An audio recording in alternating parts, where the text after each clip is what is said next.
Hi, everyone. I'm SaberaMesia, and I'm going to be running Axiom Verge for you tonight. On the metaphorical couch with me, I am really honored and lucky to have three very special guests. First, we have NeoMagusX. Hello, everyone. VideoGameRoulette. VG, are you there? Oh, I muted myself again. How's it going, everybody?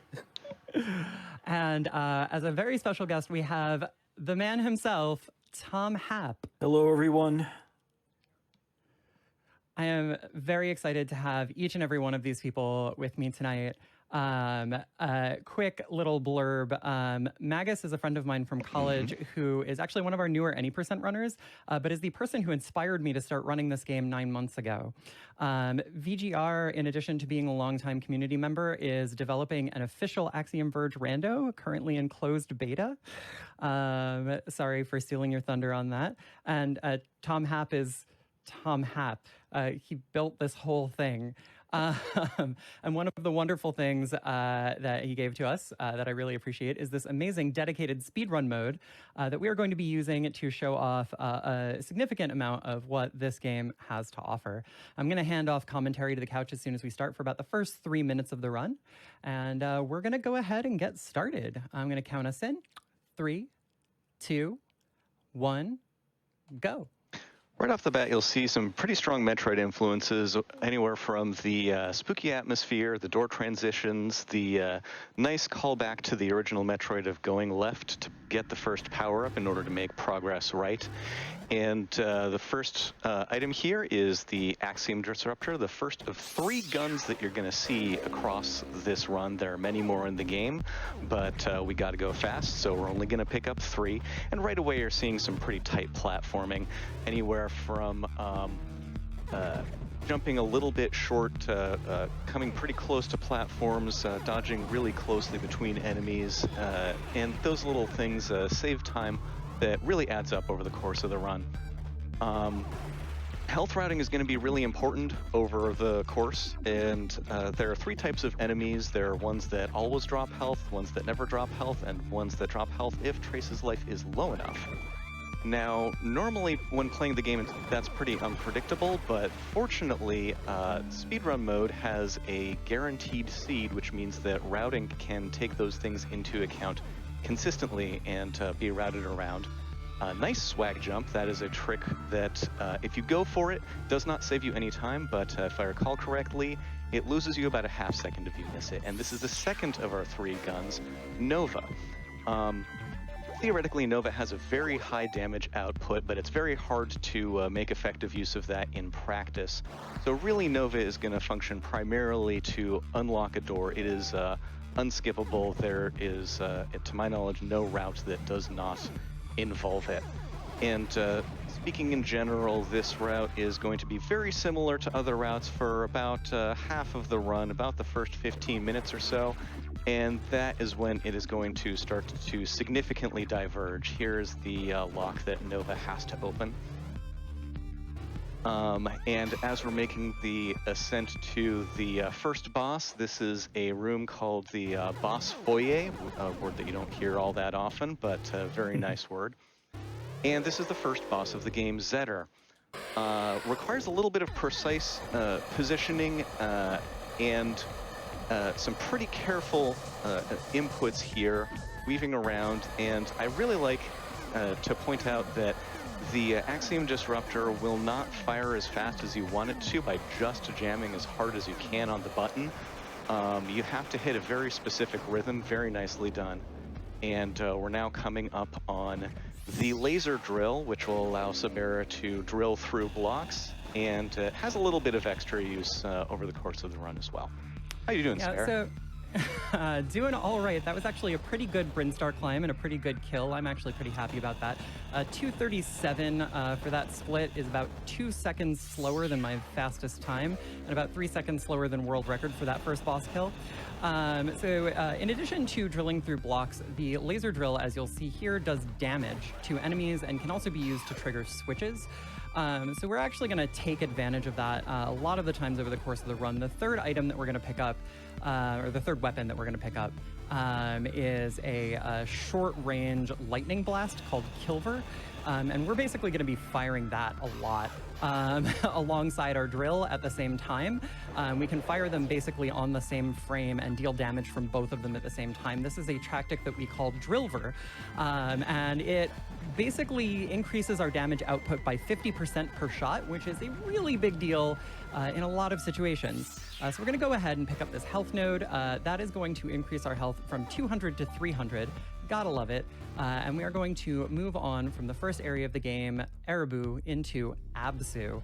Now, Absu is kind of oceanic themed in large parts. It's got like vaguely aquatic stuff, lots of mushrooms going on in Absu. There's a lot of fungus.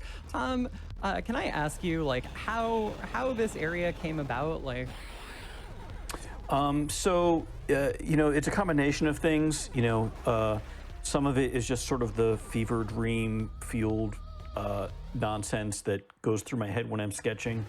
But then there's also kind of overarching themes. For example, you've just sort of stumbled into the prison area here, so it's got a theme of like there's a lot of bars.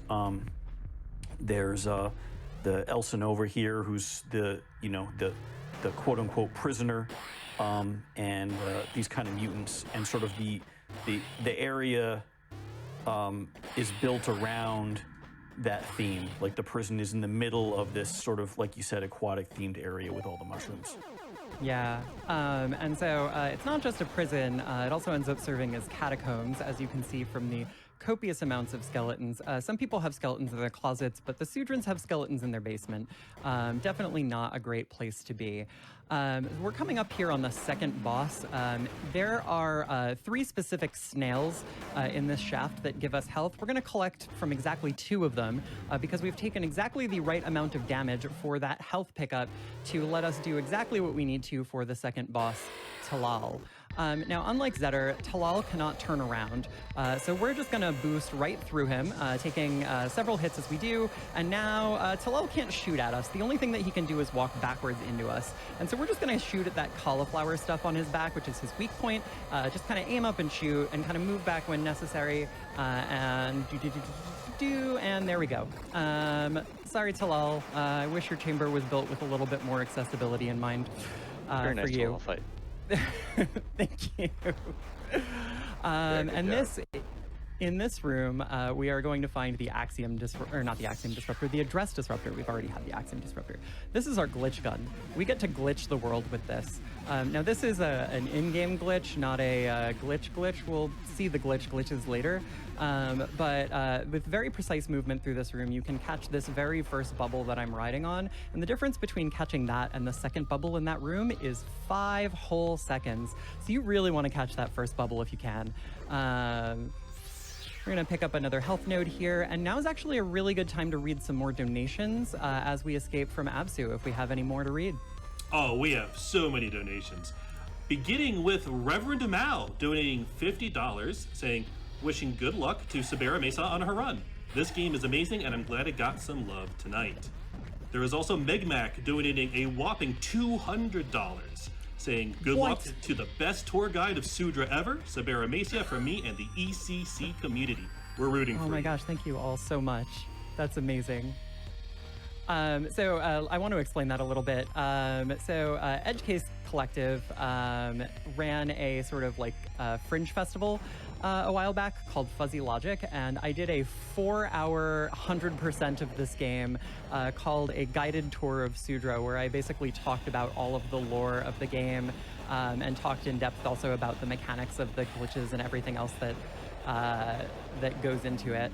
So I really appreciate y'all pulling for that. We have time, I think, for one more donation if you've got it. Oh, I don't think it'll be an issue through this entire run. So we have another one from Valinir, who says, $25 for very proud to see you on AGDQ, Sabera. You've been an amazing part of the community, and I will never get tired of seeing Axiom Verge. Donation goes to Runner's Choice.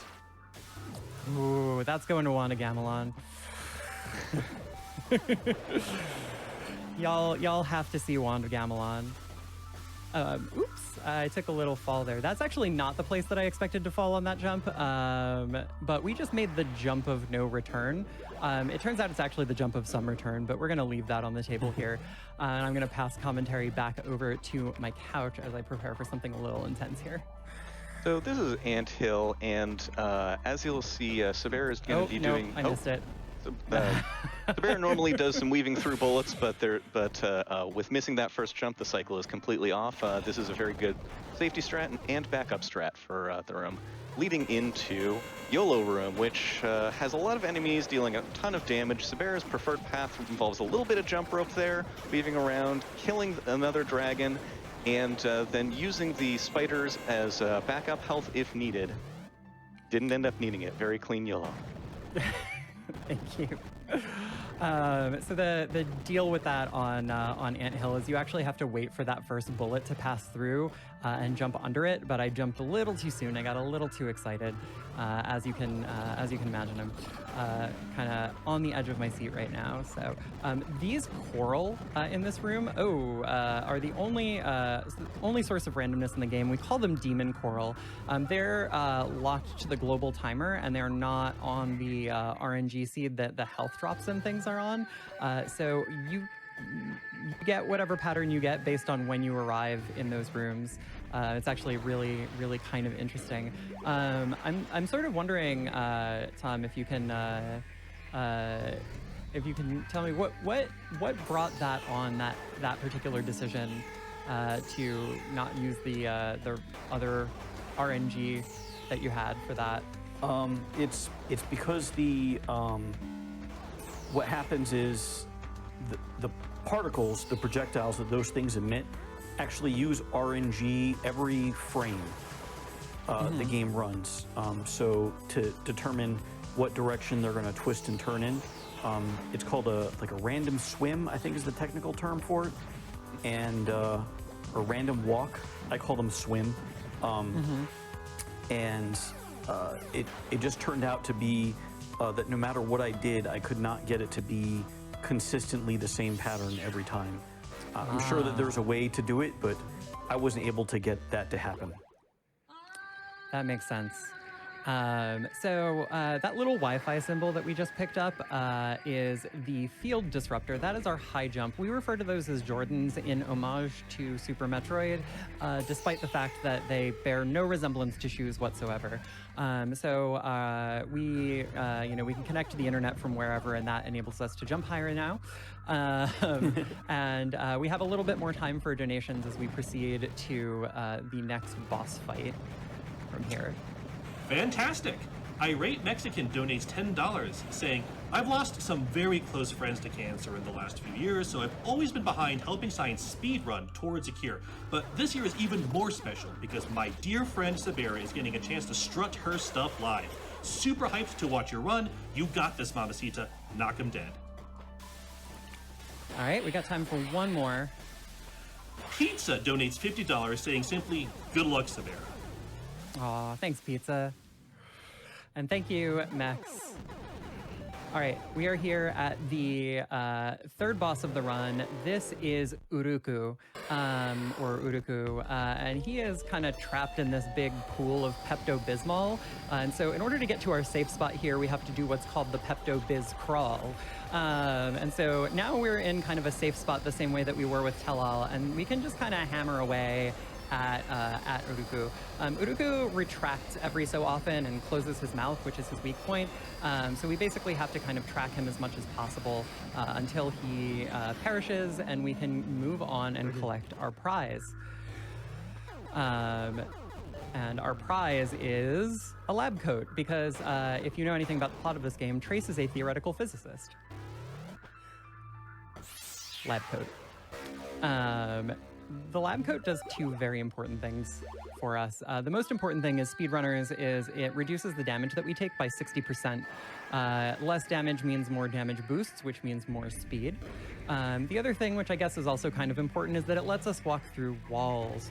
A thing that we are going to see once we get to the top of Mission Impossible again. By the way, this is called Mission Impossible because of all the lasers. And also because of Tom Cruise, I guess. Trace played by Tom Cruise, anyone? We're going to go ahead and stop and pick up this power node, which is going to give us a little bit more damage output. That's going to be 3 of the 4 power nodes that we picked up in this run. And we did not successfully squeeze through that. It is possible, it is tile perfect, to get through that silk bug. That's something that's called G-Squeeze after the OG himself, G-Virus, who ran No Major Glitches twice at GDQ events in the past. Shout out to G-Virus if you're out there. We're going to take a fast armadillo cycle here, and as we continue this drone climb, we actually have time for probably 2 more donations. Can do. Frayed Not donates $25, saying, awesome to see Sabera running this for GDQ. Good luck and all the support from the Bannerman. Oh, sorry. Go ahead. All cool. Willow the Whisper SR donates $50, saying, much love to Sabera from the AVSR community. Go do some shenanigans to this game with a grappling hook. Never forget, Hank is short for Hansis. Thank you, Willow. So unfortunately, I tried to go for a little bit of a swaggy damage boost there, and it killed me, which is going to send me back to the bottom of this shaft. This is a small time loss in the scheme of things, but it does mean that we have time for a couple more donations.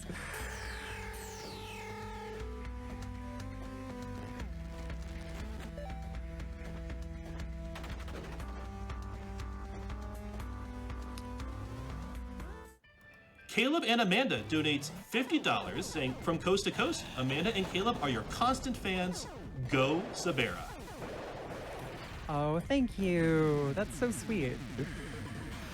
All right, so we're going to do this again with the fast armadillo cycle. We're just going to boop, boop through here, and then we're going to boop over this one, and then we're going to take this a little bit slower and a little bit safer this time. Many apologies to Falcons Freak 02, whose strat I tried to ape and did not successfully ape. So we're gonna do this a little bit differently. Instead of trying to jump under the silk bug, we're going to bait the silk bug. Those are called carnivorous silk bugs, by the way. That's what they are. And so we're gonna go ahead and bait that one, and bot this guy, and bait this one, and there. Now, if we get the damage boost, we can actually beat that boulder cycle and be in front of it instead of behind it, which is what I was trying to show off. But instead, we're just gonna come down here and collect our remote drone. Remote drone is very useful. It is absolutely necessary to collect Address Disruptor 2. Now, if we were running No Major Glitches, Address Disruptor 2, we wouldn't have saved up to this point. And Address Disruptor 2 is the point at which we would save warp all the way back to the beginning of the game to avoid getting the grappling hook. But for Yes Major Glitches, by the way, we call this category YMG, Yes Major Glitches. We actually need that grappling hook, but not for the reason that the game intends us to get it.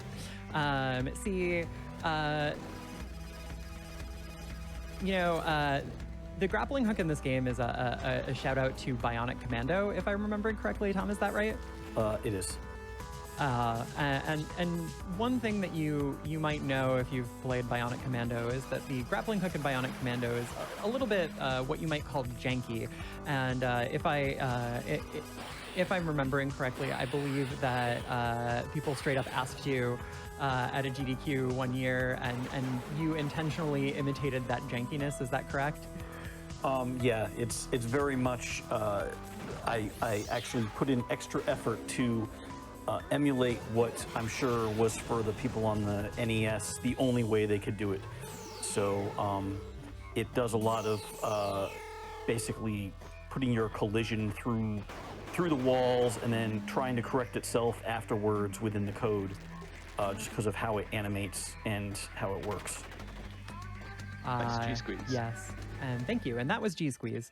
So we take advantage of those properties to, in fact, put ourselves through walls, among other things. But in order to do that, we first have to get through our next boss of the run, Gertab, the Scorpion King. I'm going to stop talking for a little bit while I do this climb because this is a little bit dicey. All right, so you see these squids again, shooting projectiles that explode and deal a pretty decent amount of damage. Keeping track of your health and not losing too much of it in this short sequence is very important because fighting the next boss will require a pretty scary damage boost in order to set up a quick kill. it's worth taking it a little bit safe, especially in a marathon setting, in order to try and set that up. Ideally, there is a backup strat where you can take the save room on the left here in order to either refill or if you're worried about how the strat is going to go, but it saves a lot of time not to use that and to have the option to save warp back to where you were before. Okay, so now we're in position and we're just going to pump this boss's belly full of lightning and drill. And goodbye, Gertab. He will just lock himself in place if you put yourself in the right position. And Flamethrower, the speed at which he does that is dependent on how much damage he's taken. And he starts it when he's taken absolutely no damage whatsoever. So it is the slowest possible version, which gives us lots of time to just shove energy into his weak point. He was even still casting his flamethrower out there while his death animation played. So, grapple room. Tom, did you just forget about this room? Is that what happened? That's the rumor that I heard, that this room just like never got balanced at the end. You know, I don't know. I think I just didn't. I didn't forget about it per se, but I think in a way, I kind of think of this room as one of the more lively ones, just because of how many little critters live in it. I don't know specifically what my reasoning was at the time I made it. Maybe I could have put in a little bit less, angry kill monster thingies. Well, that's fine. The angry kill monsters make it interesting. And now that we're past them, we're going to grab our last power node of the run, call our drone back, and hop across here and pick up our grappling hook. Now, the grappling hook is, as I mentioned, useful for a lot of things. So we're going to go ahead and do some shenanigans with it. So one thing that's important to know about the white coat is that the white coat only lets us walk through walls if we're standing flat on the ground. You can't jump into the air and pass through a wall with your lab coat. That just doesn't work. But unfortunately, there is a one-tile wall suspended in the air that we do want to go through that lets us into the next area of the game, which is really where we're supposed to go with the grappling hook anyway. But we kind of want to come at it from the back so we don't have to go all the way to the front door. That's a little bit silly for us. So we are going to just... we're just going to use our grappling hook to make the game do what we want it to. And I would like to introduce people to Araka. Araka is good. She goes fast. We give her head scritches by running in place on her head. Scritchy, scritchy, scritchy. And we have some time for a couple more donations as we move to our destination. Wonderful. Flibbit donates $100, saying, stayed up just for Axiom Verge. AV is still a part of FNA's test suite to this day. It's convenient to have a professional excuse to boot the game every now and then. Excited for Axiom Verge 2. This last part's for me, no pressure, Tom. We also have... Oh, sorry, go on. Yeah, please go ahead. Ken donates $25, saying, best of luck with Axiom Verge, Sabera. We adore you. From Ken, Chrissy, and Ethan. Aw, thank you all. Ken and Chrissy are also members of the Axiom Verge community and adjacent. So you see we used our grappling hook to put ourselves through the wall, and now... Oh, I actually fudged that up a bit. So the next thing that I'm going to do is actually grapple onto this door as I pass through it. So the game doesn't expect you to be able to be grappled onto anything while you pass through a door. So when you do that through an area transition, it kind of maps the grapple coordinates into the new area. And 1 second. Did I end up in the wrong place? A little bit of semi-blind navigation in an area that you're not really supposed to be in. It's not even really supposed to exist, but fortunately it does, because otherwise it would crash the game. Clip yourself through the floor with some more grapple shenanigans and exit to the end of the sequence leading up to Vision. Yeah, so the story there is that that is a room that we're currently in a hallucination version of the area that we're in. It's not real. It's Trace's dream. And as a result of this, I'm actually controlling this boss, Vision. I'm not controlling Trace. I'm moving the boss to make the fight last as little as possible, and to make the ending animation also... Oh, I didn't actually get the loop off. That's fine. But the upshot of this is that because that room that we grapple warped into is not really supposed to exist here, if you walk out the left door, the game just crashes because there's no room in the map for it to load into. So to avoid doing that, we actually use the grappling hook to clip through the floor of that room and into the save room that precedes the boss. And that allows us to leave through the left-hand door of the save room instead, which does have a valid place for us to load into, and skip the entire hallucination sequence. We call this drug skip, which we won't dwell too much on because it lets us skip the hallucination. And so now we are in the real version of this area. This place is called Ukana. We're going to come back here at the end of the game because it's also the portal to the last area. But for right now, we're actually just looking for a better coat. See, lab coats are nice, but they're not the most dashing, if you will. Oh, God. Brief quiet time. Where are you? There we go. Good blind. Thank you.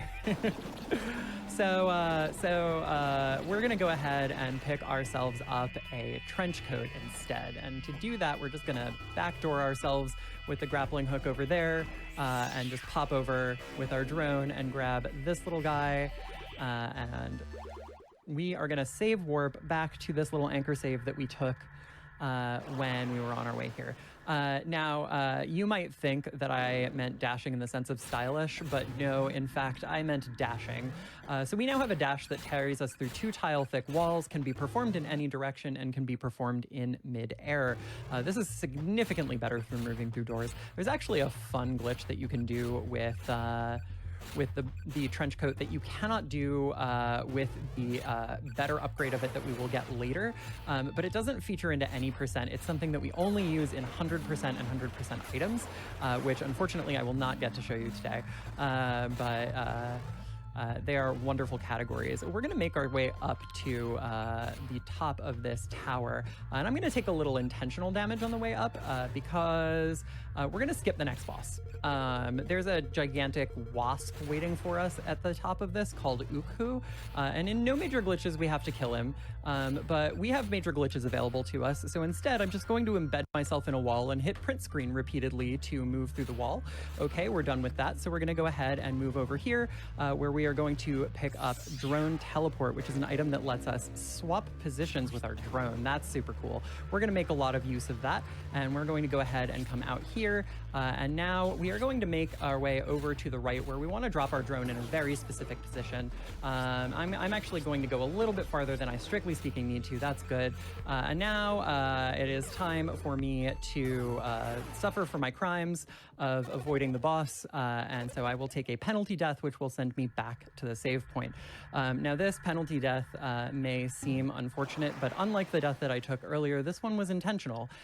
See, if we save quit, the drone's coordinates get mapped right back to where Trace reloads into the game. But in any other circumstance, as long as we keep the game loaded up, the drone's coordinates are just stored. Like, wherever we left it last is where the game thinks that the drone is. And the game does something very interesting if it happens to find either Trace or the drone out of bounds. Tom, do you want to take that one? Yeah, so, you know, the original intent of that is just to make sure that any players who are not speedrunners that end up stuck in a wall or beneath the ground in lava or something along those lines gets put back into a nice, safe place, but... yeah. So what happened there is I fired the drone out of bounds because there's no floor underneath that lava. And the game doesn't do any collision checking on the projectile, like the egg that the drone hatches out of. So the egg gets to go out of bounds, and when I hatch the drone is out of bounds. The way that the game corrects this is by putting the drone in its last known valid coordinates. But that was in a completely different area, so it just mapped it over here. And now we have our enhanced drone launcher, which is, it fires farther and faster. And it also allows us to do this thing where we chain our coat dashes together with the drone launches to go even faster. Now I'm gonna need absolute quiet.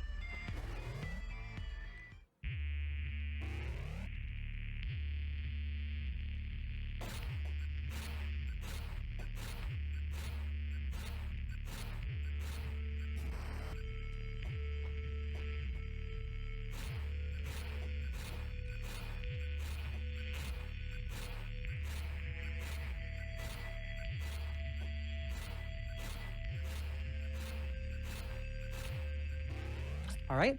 So that was Temple Skip. That was a so really that's nice another temple door skip. grapple trip. That's another door grapple trick, and so what that does is it attaches us into a room called Green Hell, so called because it is both green and hell, and if you do it wrong, you can end up instead accidentally grapple zipping yourself into a soft locked position right outside the temple doors instead of grappling through the door. There is also a potential soft lock if you break the grapple too early. But either way, a little bit of blind navigation later gets us to our final coat upgrade, which is red coat. This is going to take us to the final area of the game. This is what's going to allow us to proceed toward the final boss.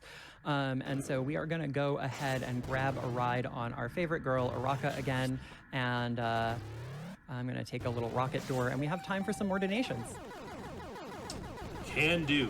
Tetra donates $100 saying, seeing my friend Sabera rocking it on the GDQ big screen is totally worth staying up past my bedtime. Good luck and have fun. Oh, thank you so much, Tetra. We have time probably for 2 more donations as we're on our way to the last area. Wonderful. Cliffy donates $50 saying, just played Axiom Verge for the first time, loved it, can't wait for AV2. Great work, Tom. Good luck, Sabera. P.S. Let's be honest, Remote Drone is the real star of AV, not Trace. It's their world. We're just living in it. That is totally fair. Really quickly, I just did the same grapple trick before as from Drug Skip, but now it's safe to leave through that left door. One more donation, and then... All right, $25 from Sorty Meeks. It's awesome seeing you run Axiom Verge on GDQ, Sabera. You're starting to convince me to play the game. Best of luck. All right, and I'm going to leave commentary to the couch from here on out.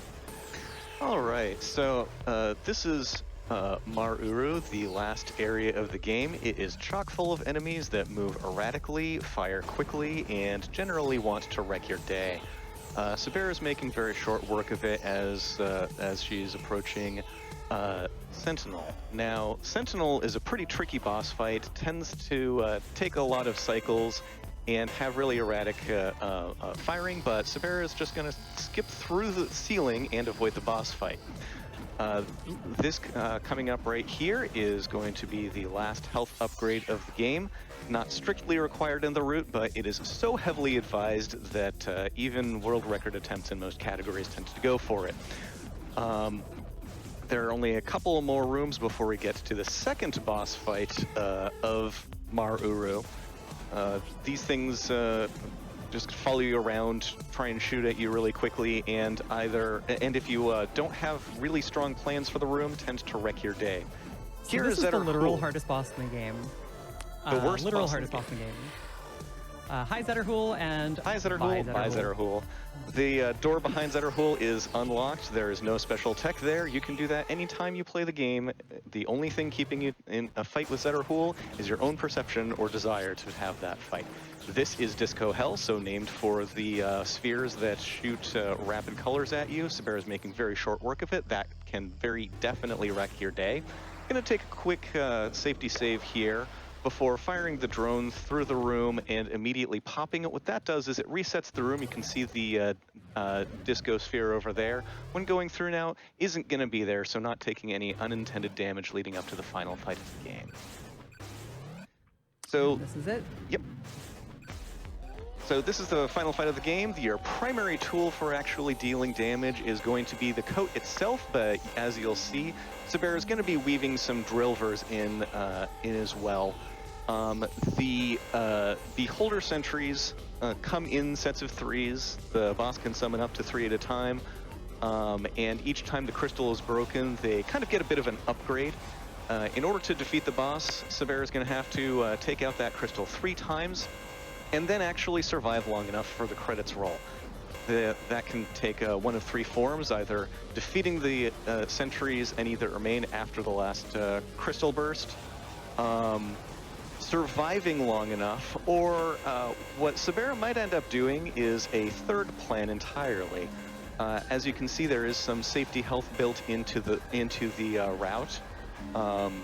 And because the RNG seed is reliable, you can actually plan around that. And Sabera's snoped out of the cavern after the last one. We're just going to Good nope fight. out and drop off into the void. And time is going to be when the screen fades to black after the boss's death animation. So our friendly neighborhood Elsinova here, it has come swimming up and is just going to laser beam our adversary into non-existence. Athetos is no more. And time. Really good run. Thank you so much, Sabera. Awesome. Thank you very much, everyone, for joining me for that. I feel pretty good about that time, considering that I took a death on the drone climb. That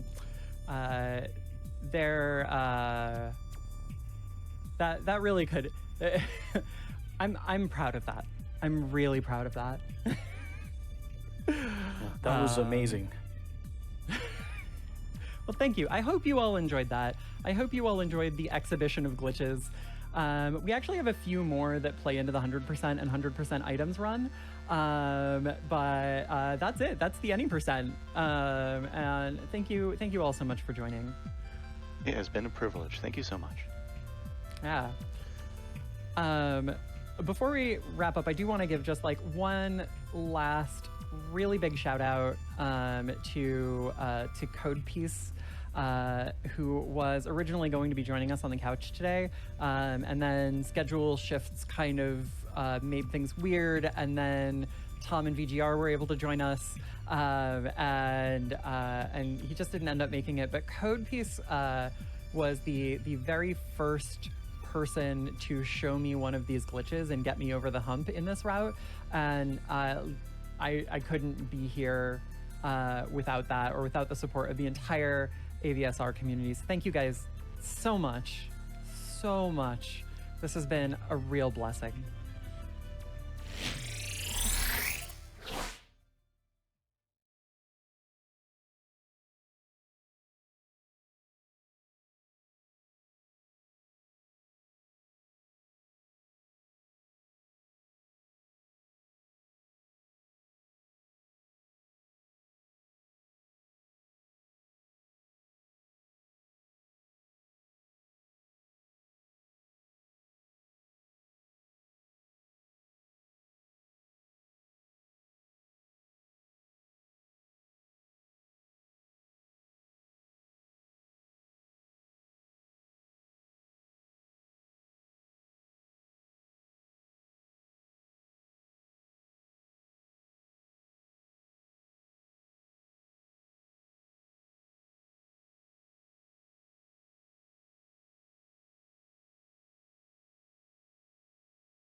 Thank you so much, Sabera and Tom and all of the commentators. That was a fantastic Axiom Verge run. We are going to head to a break, so please stick around. We're only halfway through the week, right? We have so many great speed runs waiting for you, so stick around. This is the end of my shift tonight. It's been a pleasure hosting for you all. I leave you in the fine care of Zoku Bun. Take care, everyone.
Welcome back to Awesome Games Done Quick 2021 Online, powered by Twitch.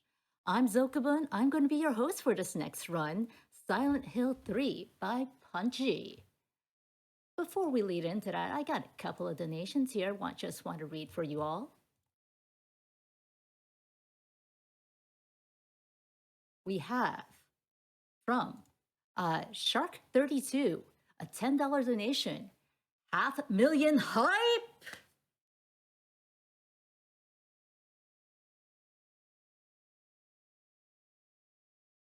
A $50 donation from Tajoran GT. This is my 5th time watching a GDQ live, and I always look forward to the horror block. This is going to hopefully seeing Jill in the Resident Evil run, but either way, can't wait to see a game from my favorite game series. Just a reminder that that is still open. So get your donations in for that character choice incentive.